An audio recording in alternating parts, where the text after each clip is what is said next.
Hello everyone, welcome back to my revision series. हमने last time बात की थी कॉम्बिनेशन ऑफ रेजिस्टर्स की। आज हम बात करेंगे इलेक्ट्रिकल एनर्जी की।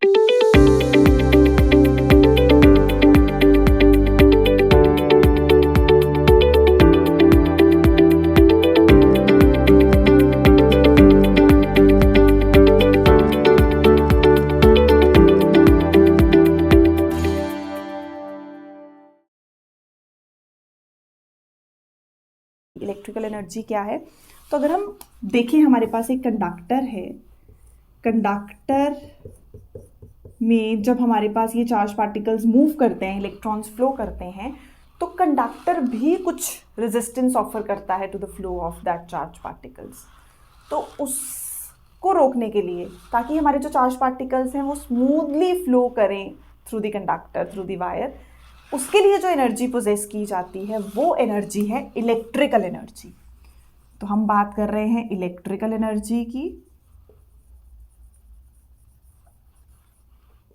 इलेक्ट्रिकल एनर्जी, या हम बोलें कि मैंने बोला यहां से हमारे पास कोई इलेक्ट्रॉन मूव कर रहे हैं, इलेक्ट्रॉन फ्लो कर रहा है। इलेक्ट्रॉन फ्लो करते टाइम कंडक्टर में जो एटम्स या आयंस ऑलरेडी प्रेजेंट हैं वो क्या करेंगे? ऑफर करेंगे रेजिस्टेंस। ये जो इलेक्ट्रॉन है, इलेक्ट्रॉन कोलाइड करता है, कोलाइड्स विद द एटम्स और ions of the conductor. Electron collide किया विद द एटम्स और आयंस ऑफ द कंडक्टर। जैसे ही कोलाइड किया, इलेक्ट्रॉन का जो फ्लो है वो कम हो गया। इलेक्ट्रॉन का फ्लो कम हो गया मीन्स, यहां पे अब हम दो केसेस में स्टडी कर रहे हैं पिक्चर। एक इलेक्ट्रॉन की जर्नी और एक वो आयंस और एटम्स ने जिन्होंने एनर्जी लगाई उनकी जर्नी। इलेक्ट्रॉन निकला, बहुत एनर्जी से निकला, बहुत एनर्जी के साथ यहाँ पे आया। जैसे ही आया, उसने देखा जो उसमें एटम्स आयंस प्रेजेंट है उन्होंने जाके कोलिजन कर लिया। तो मीन्स जैसे ही दोनों का कोलिजन हुआ, इलेक्ट्रॉन की एनर्जी छीन ली आयंस ने। इलेक्ट्रॉन आया, एटम्स आयंस के पास आया, इलेक्ट्रॉन्स के साथ जैसे ही कोलिजन हुआ, इलेक्ट्रॉन्स जो एनर्जी लेके आ रहे थे, इलेक्ट्रॉन जो एनर्जी लेके पीछे से भागा भागा आ रहा था, वो एनर्जी उसने छीन ली। एनर्जी छीन ली मीन्स इलेक्ट्रॉन की जर्नी में इलेक्ट्रॉन की काइनेटिक एनर्जी डिक्रीज हुई, स्पीड डिक्रीज हुई। Kinetic energy is ½ mv², speed decrease हुई, मतलब करंट कम हो गया। क्योंकि कोलिजन्स हुए हैं, करंट कम हुआ, मतलब रेजिस्टेंस आ गई। बहुत इंटरेस्टिंग है। इलेक्ट्रॉन्स आए, एटम्स आयंस के साथ कोलाइड किए। इलेक्ट्रॉन्स जैसे ही आके एटम्स आयंस के साथ कोलाइड किए, इसने एनर्जी खींच ली। अब इलेक्ट्रॉन्स की बेचारी की एनर्जी डिक्रीज हुई, काइनेटिक एनर्जी डिक्रीज हुई, मतलब स्पीड डिक्रीज हुई, मतलब करंट डिक्रीज हुआ। अब वो स्मूथली फ्लो नहीं कर रहे, मतलब हमारे पास रेजिस्टेंस इंक्रीज कर गई। इधर आ जाओ, अगर हम बात करते हैं एटम्स या आयंस की, इनकी काइनेटिक एनर्जी इंक्रीज हुई, मतलब स्पीड इंक्रीज हुई, मतलब ये तेजी से वाइब्रेट करने लग गए और उछल कूद करेंगे और ज्यादा वाइब्रेशंस करेंगे। इनकी वाइब्रेशंस इंक्रीज होने से बॉडी का टेम्परेचर राइज हुआ, हीट आ गई। This effect is heating effect. This effect is heating effect of electric current. Heating effect of electric current. ये क्या है? Cause of resistance, collisions. Electrons बेचारे फुस, उन्होंने एनर्जी ले ली तो खुद वाइब्रेट करना स्टार्ट किए। जैसे ही वाइब्रेशन स्टार्ट किया तो क्या हुआ? टेम्परेचर राइज किया। इसको बोलते हैं बेटा heating effect of electric current. Heating effect of electric current. इस पे सारे जितने भी इलेक्ट्रिकल अप्लायंसेज हैं वो सब इसी के प्रिंसिपल पे बेस्ड हैं। इलेक्ट्रिक गीजर, हीटर, हमने बात की थी टंगस्टन की, कि हमारे पास जो फिलामेंट्स में यूज होते हैं। तो हर चीज, टंगस्टन की रेजिस्टेंस ज़्यादा थी, टंगस्टन की रेजिस्टिविटी ज़्यादा थी। रेजिस्टिविटी ज़्यादा होगी तो हीट भी ज़्यादा प्रोड्यूस होगी। करेंगे अभी इसको। अब इधर बात करते हैं इलेक्ट्रिकल एनर्जी की। ये हमने क्या बोला? इलेक्ट्रॉन कोलाइड किया एटम्स आयंस के साथ, इलेक्ट्रॉन की एनर्जी डिक्रीज हो गई, करंट डिक्रीज हो गया, रेजिस्टेंस। उधर उनकी एनर्जी इंक्रीज हो गई, स्पीड इंक्रीज हो गई आयंस की, उनकी स्पीड इंक्रीज हुई, उन्होंने वाइब्रेट करना स्टार्ट किया, डांस करना स्टार्ट किया। जैसे ही डांस करना स्टार्ट किया, टेम्परेचर इंक्रीज हुआ, हीट इंक्रीज आ गई। Heating effect of electric current हो गया। इलेक्ट्रिकल एनर्जी की जब हम बात करते हैं तो हमने बोला कंसिडर करो हमारे पास एक कंडक्टर है, उस कंडक्टर में हमने V पोटेंशियल डिफरेंस लगा दिया, V पोटेंशियल डिफरेंस लगाया, चार्ज पार्टिकल्स जो मूव किए इन टाइम t में जो चार्ज पार्टिकल्स मूव किए वो कितने हो गए, Q/T। इन टाइम t कितने नंबर ऑफ चार्ज पार्टिकल्स पास किए, Q। पोटेंशियल कितना होता है, work done per unit charge. Electrical energy हमने क्या बोली, कंडक्टर ने कुछ रेजिस्टेंस ऑफर की, पार्टिकल्स का जो फ्लो है वो स्मूथ नहीं रहा, पार्टिकल्स का फ्लो स्मूथ नहीं रहा, करंट कम होना शुरू हो गया। फ्लो स्मूथ करवाना है तो वो जो एनर्जी पोजेस करेगा इलेक्ट्रिकल एनर्जी, इलेक्ट्रिकल एनर्जी हमारे पास यहां से आ जाएगी work done, work done is QV। Q की वैल्यू इक्वेशन नंबर 1 से आई IT, इसको हम ऐसे भी लिख सकते हैं, ये हमने potential is work done per unit charge, कितना वर्क डन किया, QV। पोटेंशियल डिफरेंस जब लगाया तो कितना वर्क डन करना पड़ा हमें चार्ज पार्टिकल्स को मूव करवाने के लिए, तो हमारे पास यहाँ पे हम बात कर रहे हैं Q इंटू V। तो जब ये Q इंटू V है, V की वैल्यू यहाँ से Q की वैल्यू यहाँ से आ गई IT, तो एक फॉर्मूला इलेक्ट्रिकल एनर्जी का हो गया VIT in terms of V and I। अगर अब यहां V की वैल्यू हम IR पुट कर दें इंटू I इंटू T, तो क्या ये लिखा जा सकता है I² RT। एक फॉर्मूला आ गया I² RT। तीसरी चीज, अगर हम, ये तो आया I और R की टर्म्स में, अगर अब हमें चाहिए V और R की टर्म्स में, तो यहां I को रिप्लेस करो V/R से, V और I की जगह V/RT, तो ये बन गई V²/RT। तीनों को लर्न करना पड़ेगा, VIT, I² RT और V²/R इंटू T। हमने बोला कोई भी कंडक्टर है अगर उसमें जो इलेक्ट्रॉन मूव कर रहा है, इलेक्ट्रॉन जब जाएगा तो एटम्स आइंस के साथ कोलाइड करेगा, इलेक्ट्रॉन उनको फ्लो नहीं करने देंगे। फ्लो करने के लिए हमें क्या करना पड़ा, हमने पोटेंशियल डिफरेंस दिया V, तो potential difference is work done per unit charge,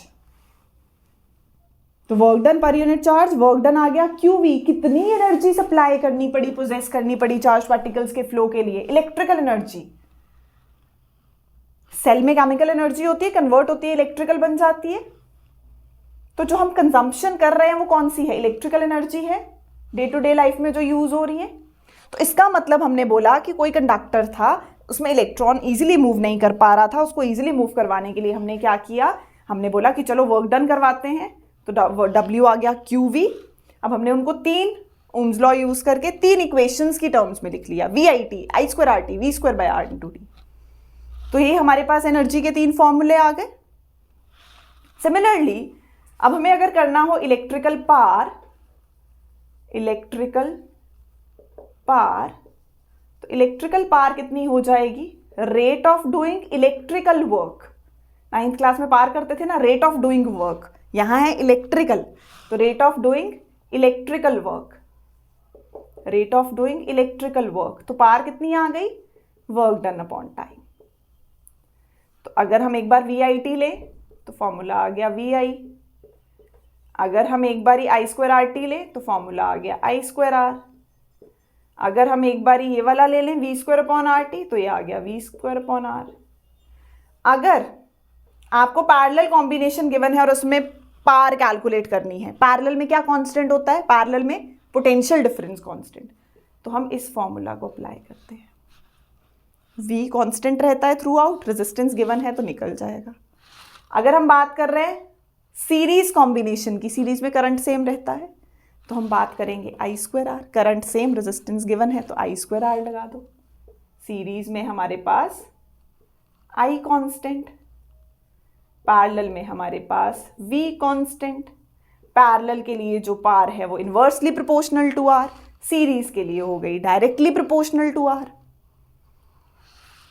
work done, energy का SI यूनिट, अभी तक हम क्या करते आए थे, जूल,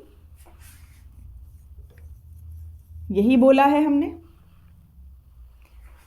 अगर हम यहां पे जूल अपॉन सेकेंड लेते थे, जूल अपॉन सेकेंड, वो क्या बन जाता था, वॉट, पार का। अगर हम यही फॉर्मूला दोबारा अप्लाई करें, power is work done upon time, क्या मैं लिख सकती हूं electrical power is energy upon time, जितनी इलेक्ट्रिकल एनर्जी कंज्यूम हुई। तो energy will be power into time. Power का यूनिट पड़ा वॉट, टाइम का बड़ा unit are.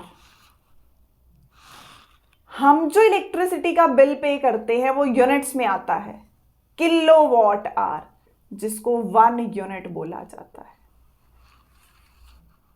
Kilo watt are. Kilo मतलब 1000, वॉट मतलब जूल अपॉन सेकेंड, आर मतलब 3600 सेकेंड, सेकेंड से सेकेंड कैंसिल, इसको लिख सकते हैं 3.6 into 10 raise to the power 6 joule. फिर से हमने बोला इलेक्ट्रिकल एनर्जी, तो जब हमारे पास कोई कंडक्टर है उसमें इलेक्ट्रॉन मूव कर रहा है, तो कंडक्टर में जो हमारे पास वो रेजिस्टेंस ऑफर करेगा इलेक्ट्रॉन को, जाने नहीं देगा, वो उसको मूव करवाने के लिए, स्मूथ फ्लो के लिए, इलेक्ट्रॉन के लिए जो एनर्जी बॉडी पोजेस करेगी वो हो गई इलेक्ट्रिकल एनर्जी। हमने बोला वी पोटेंशियल डिफरेंस लगाया, work done per unit charge, ये आ गया QV, VIT, I²RT, V² upon R into T। फिर हमने बोला कि दूसरी पिक्चर भी है, इलेक्ट्रॉन जब कोलाइड करता है एटम्स या आयंस के साथ, तो इलेक्ट्रॉन के लिए ये केस होता है, एटम्स आयंस के लिए ये केस होता है, जिसको हम heating effect of electric current बोलते हैं। फिर हमने बोला पार, तो electrical power is rate of doing electrical work, rate मतलब work done upon time.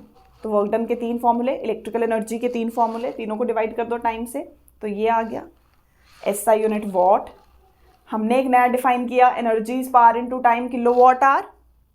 Commercial unit of electrical energy, commercially जो यूज होता है, तो वो आ गया 3.6 into 10 raise to the power 6 joule relation. Next हमारे पास आता है Joule's law of heating, heating effect of electric current से ही अगर हमें जूल्स लॉ ऑफ हीटिंग बताना है, तो बेटा यही सेम फॉर्मूला।